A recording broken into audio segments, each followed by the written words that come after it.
I reached the edge of Marlington, a little after 4 mountains hemming me in like dark, misty curtains. Route 39 twisted beneath my rental car as my cell signal faltered. The silence between signals pressed in so heavy I almost missed it when Rhonda called. Her sharp voice buzzed through the Bluetooth. "Jake, tell me you're still not out there. 3 hours from Clarksburg tops." I said I'll check the place out, snap a few photos, and be back before Monday morning.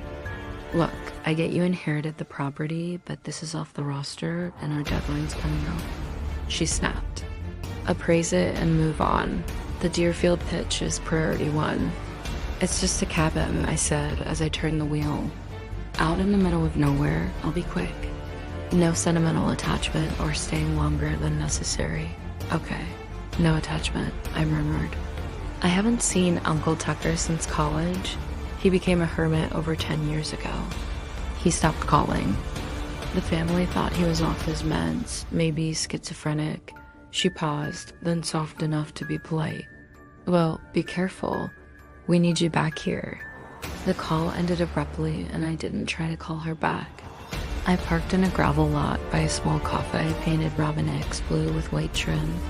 The sign carved from wood and nailed above the door read Rivertown Cafe. Inside the cafe felt warm and rustic. There were wood-paneled walls, shelves of books, and a few older men playing checkers by the window. The air smelled of pine fresh coffee and a hint of smoke. Hungry, I ordered a turkey and apple butter sandwich and a black coffee from a teenager with a nose ring. Then I sat near the bookshelves. "You headed out to Beartown?" One of the men playing checkers asked, glancing at the topographic map sticking out of my pocket. I looked up. "Yeah, property appraisal." The older man smiled with most of his teeth. "Well, that wouldn't be Tucker Bradford's place, would it?" My stomach tightened a little. "That's the one." "Yeah, I'm his nephew." "Ah." The man's smile faded, replaced by something like respect or maybe sympathy. "Well, he used to come in about once a month like clockwork. Always said he had things to tend to out there. Never said what though." "I guess he liked the solitude," I said dryly. He nodded, not quite convinced.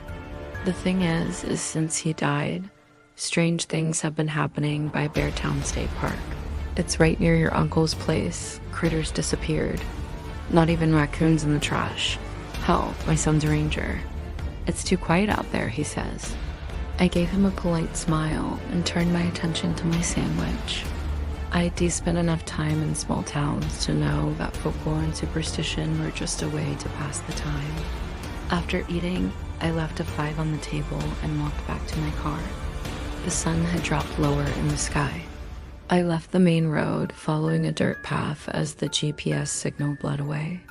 After about 5 miles, I found the cabin hidden behind a rusted gate, set back along an uneven road. The cabin sat at the forest edge, half in shadow, its boards weathered and one shutter hanging crooked. When I killed the engine, silence settled me right away. There was no wind, there was no birds, no distant hum of cars, just the stillness of the woods. The older man's voice repeated, "It's too quiet out there." Suppressing a shiver, I stepped onto the porch with the keys the lawyers gave me. The boards creaked beneath me, and the front doors stuck before groaning open. Inside, dust and stale air filled the rooms. Shelves of canned goods lined the walls alongside stacks of old newspapers. A wall calendar by the kitchen curled with age where tomorrow's sight was circled neatly in red ink. Probably nothing. A dentist appointment? Some reason to go into town. Who knew? Leaving my bag near the couch, I stepped back outside for some air. And that's when I heard it. It was low from the direction of the park. A deep, rough growl echoed. It was barely a sound, more the breath of something huge and unseen rooting me in place, then nothing. I stood there for a long minute staring into the woods, wondering if I imagined it. Probably just a bear, though I wasn't so sure. I double-checked the lock on the cabin door when I went back inside. A prickle on my skin bothered me, that odd feeling when your body knows it's being watched. I didn't sleep well that night. The couch in the main room was lumpy as hell and smelled faintly of old wood smoke and mouse droppings. I stared at the dusty cot in the back, Uncle Tucker's bed, but something about climbing into it felt wrong. Maybe it was grief, guilt, or the weirdness of sleeping in a dead man's bed. Either way, I folded a scratchy blanket over myself and tried to make peace with the cushions digging into my ribs. And by morning, my neck had a kink that hurt to stretch. I got the coffee maker working and sipped from a chipped mug as I walked through the cabin, my phone in hand, taking notes for the listing. The place was cramped but solid. 1 bedroom, a small kitchen, and a wood stove in the corner. Probably worth something to the right buyer. Interior dry, structurally sound, I muttered into the mic. Pine paneling intact, needs deep cleaning and updated wiring. There's no indoor plumbing. Inside the hall closet were 3 cardboard boxes. At first glance, I expected tools or canned goods, but when I lifted the lid off the top box, I jerked.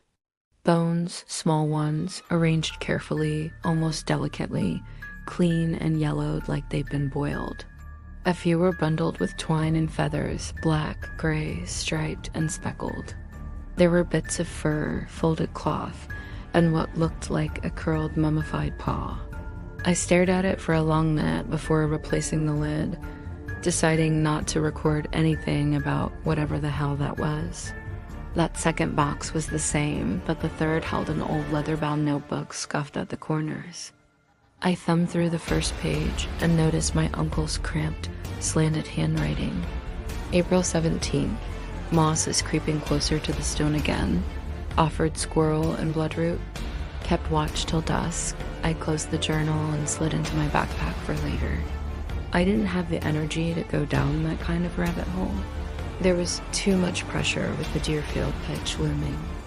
Rhonda would have my head if I delayed. And on top of that, I'd inherited a wilderness shack stuffed with bones and feathers, which I had to sell somehow before camping season ended. I needed some fresh air. There was a narrow trail behind the cabin that led into the trees. A faded sign, barely legible, pointed toward Beartown State Park. It looked manageable. A dirt path, some overgrown sections, but well-worn enough. I grabbed a bottle of water, shoved my phone in my jacket pocket, and started walking. At first, the hike helped. My thoughts calmed as I moved, boots crunching softly over leaves and gravel. The air smelled sharp and green, but colder than it should have been for midsummer. The trees here were close, not choking exactly, but watchful. I couldn't shake the feeling of being observed. Then the forest opened slightly, revealing a small clearing, and at the center was a stone basin carved and moss-covered, sunken just slightly into the earth. Bones rested inside it, birds, rabbit, perhaps deer. Dry blood, smeared, snapped feathers, and a few small bones had been arranged around the edge in a circle, each etched with simple symbols, maybe runes, or maybe music, just scratches. Probably some old hunter's marker, I said, frowning, mostly to convince myself. I crouched and brushed aside some of the feathers using a stick, and beneath him was a small object, maybe an arrowhead or carved claw, dark stone flecked with reddish veins. It looked old, and without thinking, I pocketed it. Then I stood and cleared the rest of the basin off, tossing the contents to the side. It felt disrespectful, I guess, but I wasn't about to leave some weird animal graveyard intact on a property I needed to market. A ghostly hiss in the wind startled me, and I decided I'd had enough fresh air, spooking myself. On the way back, something felt off. The light had shifted, shadows stretching longer than the trees. The trail behind me looked different. Not just light, but also texture.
It seemed to mark cycles, not just for the offerings, but for whatever the hell my uncle thought he was dealing with. The phrase "the Beartown Demon" was used a few times, always capitalized.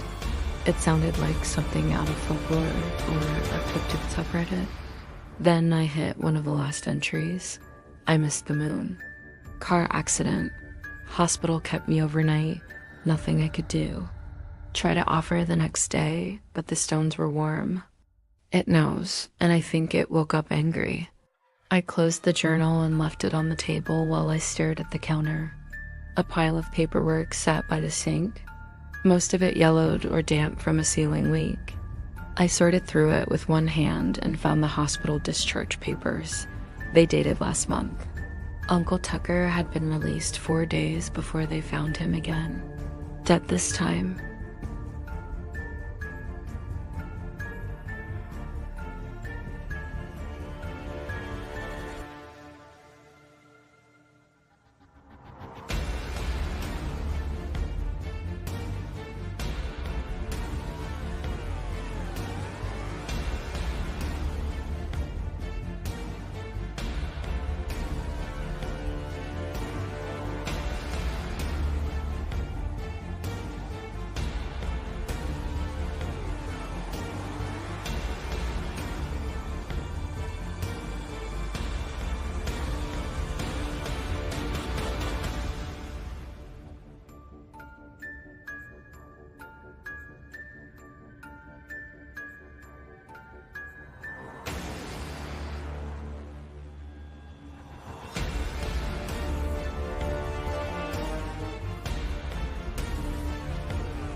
I stood at the kitchen window, watching the sky grow darker, my hand gripping a mug, and my mind felt worn out from trying to finish the documentation. A flash of lightning lit up the window, making me jump, and for a moment I thought I saw a face looking in. It wasn't pressed to the glass, and it didn't look human.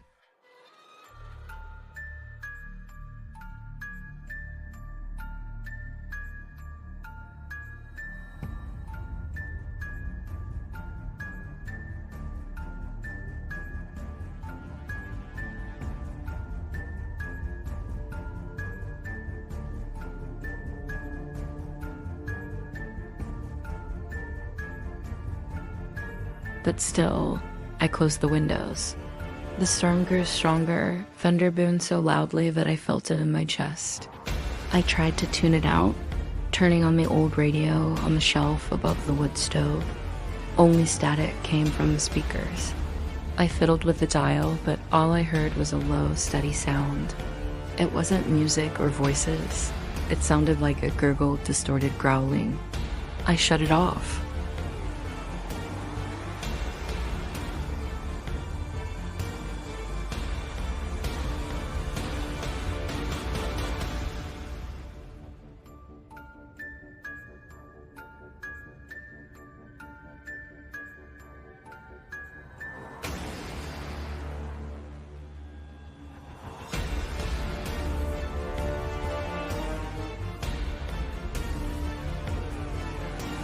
He stood at the end of the couch, staring down at me. Every part of me wanted to run, but I couldn't move. "Jake," he rasped. His voice sounded like dry leaves and gravel. "You shouldn't have touched that stone. It knows now." He dropped to his knees with a crack and scrambled forward, clawing at my shirt, speaking too quickly to understand. "The Beartown Demon's awake. It's hungry. It must feast." We kept it calm, quiet, but you...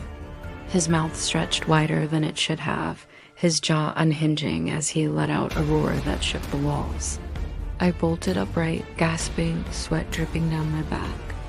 Outside, the wind howled into my shop. The front door was open, banging against the wall. I rushed over and slammed the door shut, my heart pounding. I locked the deadbolt, but my hands kept shaking.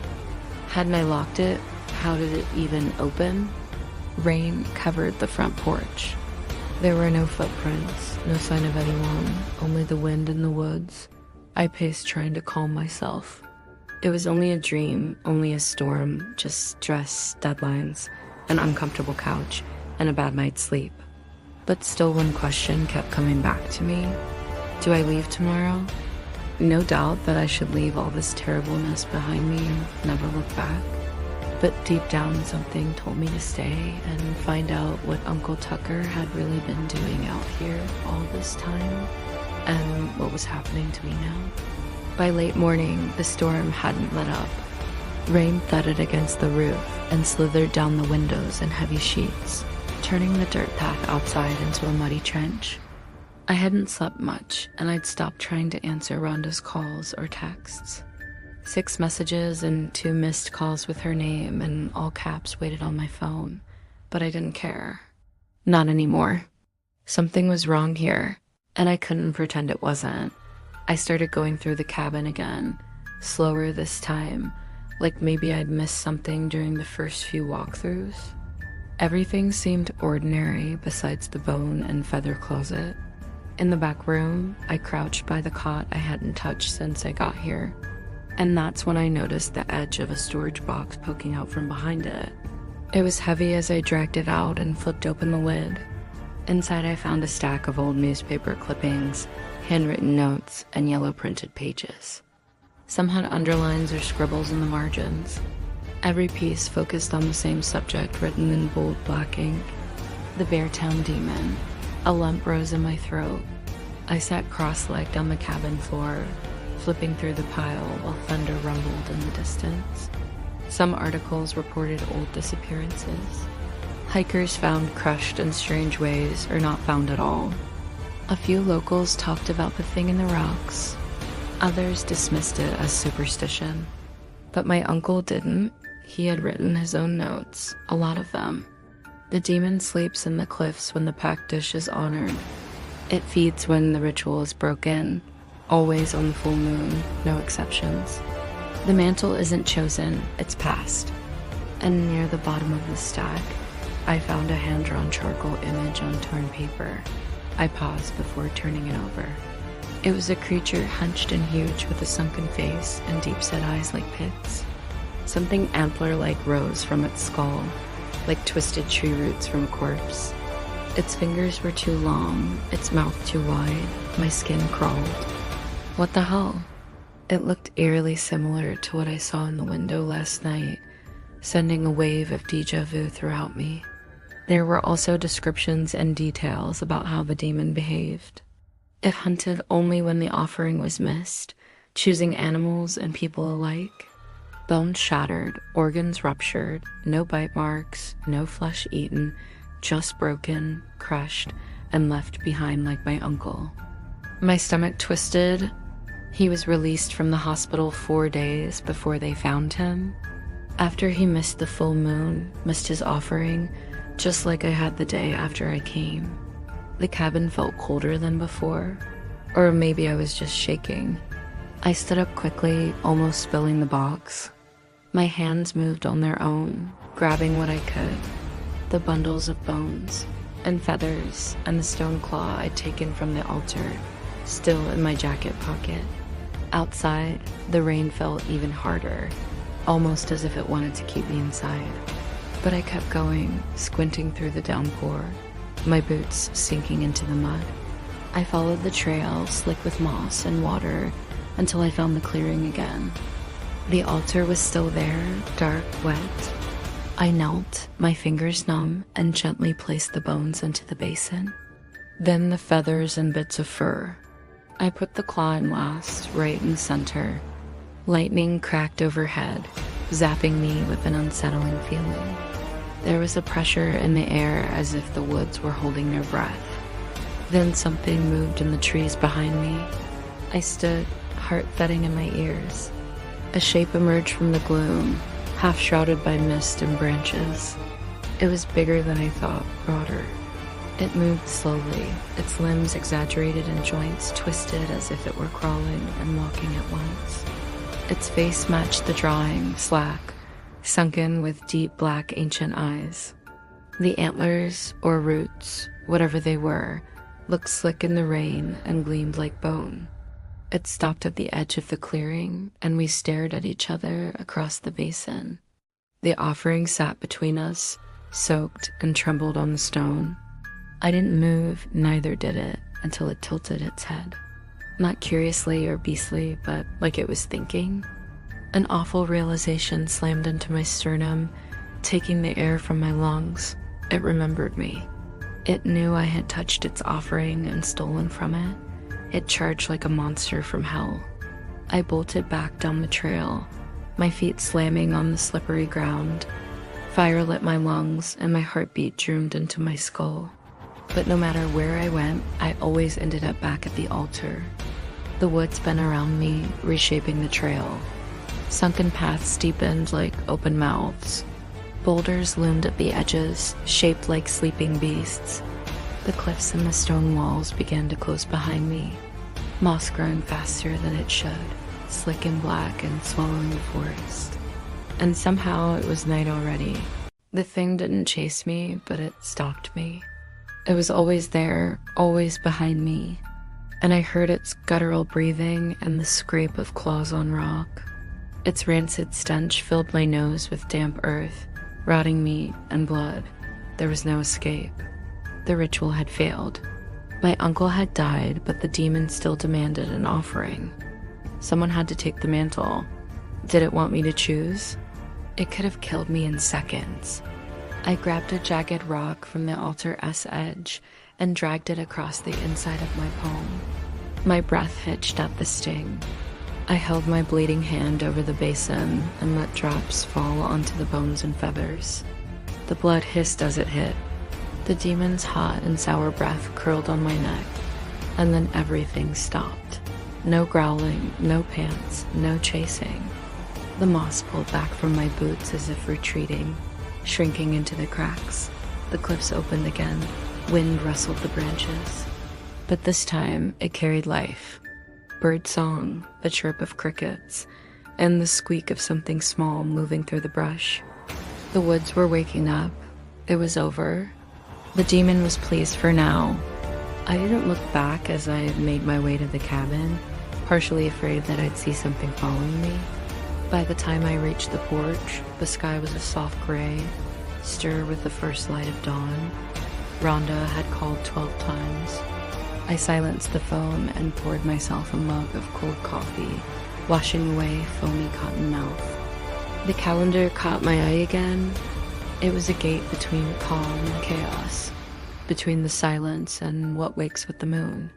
I pulled out my phone and checked the calendar app. The next full moon was in 29 days, less than a month before the beast returned. I took the red pen from the counter and circled the date, marking it like a rite of passage. Then I looked toward the window. The reflection showed me standing in the early morning light, pale and tired. But I wasn't alone. Behind me stood Uncle Tucker. He wasn't broken anymore. No slack jaw or twisted limbs. Just him, the way I remembered, weathered and tired. But there was a glisten in his eye, and he wasn't alone. A dozen others stood beside him, men and women of all ages, faces I didn't know. But somehow I recognized the ones who came before and kept the demon asleep. I looked at them for a moment and then muttered, I never imagined myself a hermit. They didn't answer, but they stayed, as did I.